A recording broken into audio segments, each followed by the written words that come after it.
Okay, so the latest lesson now. Today is February 24th. We're at the very last of the lyrics for all we know, and the only thing left after this is a little bit of, it sounds like it's a little bit of an interlude, probably leading to just a little bit of a tag, and then the very end.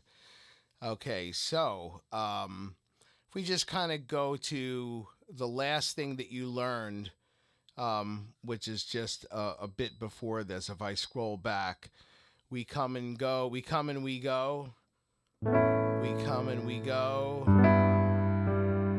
F sharp 7, like ripples in a dream. B minor 7th, or ripples of a stream, sorry.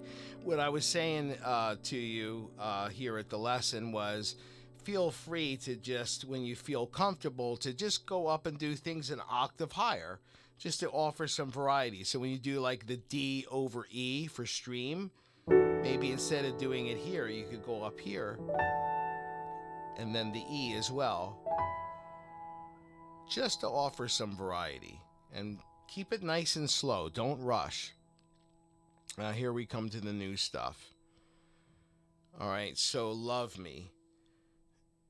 Now, this first chord that's before so love me is a transitional chord. I'm going to back up again. Look at stream. The last chord that you play for stream is an E. All right, so right before so love me, between that E and the A over C sharp, there's an E over D. So you're just going from E to E over D. So listen to what that sounds like. You have E, and then E over D, and then A over C sharp. Listen to what that sounds like. It's really pretty. Yeah, it's just like it's a walk down. Ba ba ba. So on the paper, you don't really, it looks very disjointed on the paper, but I wanted you to hear what that sounds like. So lovely.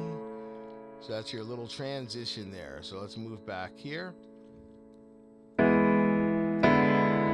lovely, A over C sharp. Love me too. G sharp sus4. Now, you may think of this chord more like A flat, right? Because remember, G sharp and A flat are the same. But just to be grammatically correct, I'm calling it G sharp because this song is in the key of A and we shouldn't mix sharps and flats. So G sharp sus4. You just basically make your G sharp chord or your A flat chord, and you sus the 4. You take the third of the chord and you make it a sus, and then you resolve it. Tonight, C sharp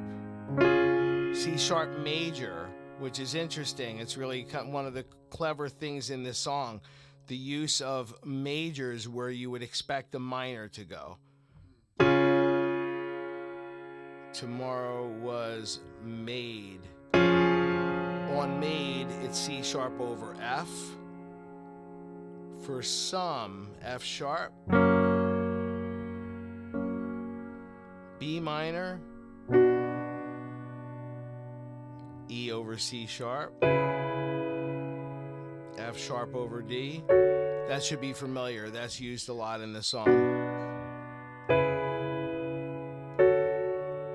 And then B over D sharp. I don't think that was used earlier. Really pretty sound.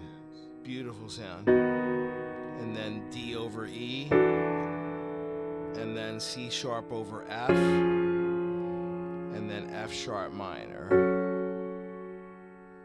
Now, normally that could be the end of the song if it didn't go into that like little interlude thing that kind of goes like, which we'll get into later. You'll hear that if they wanted to end the song there, they would go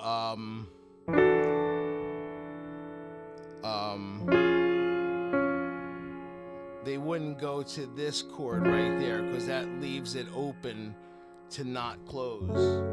Like open to not close. You know what I mean? It leaves it open, like unresolved. If they wanted to end the song there, they would just go to the root chord, which would be A, because we're in the key of A. But by going to the F sharp minor, it leaves that sense of unresolved. But I bet you we'll find out when we eventually learn the very, very end of the song, that it's really going to end on an A chord. Okay, so that's your lesson for this week. Just take your time, learn all those chords one at a time, correlate it to the lyric, and just take the whole week. Okay. All right.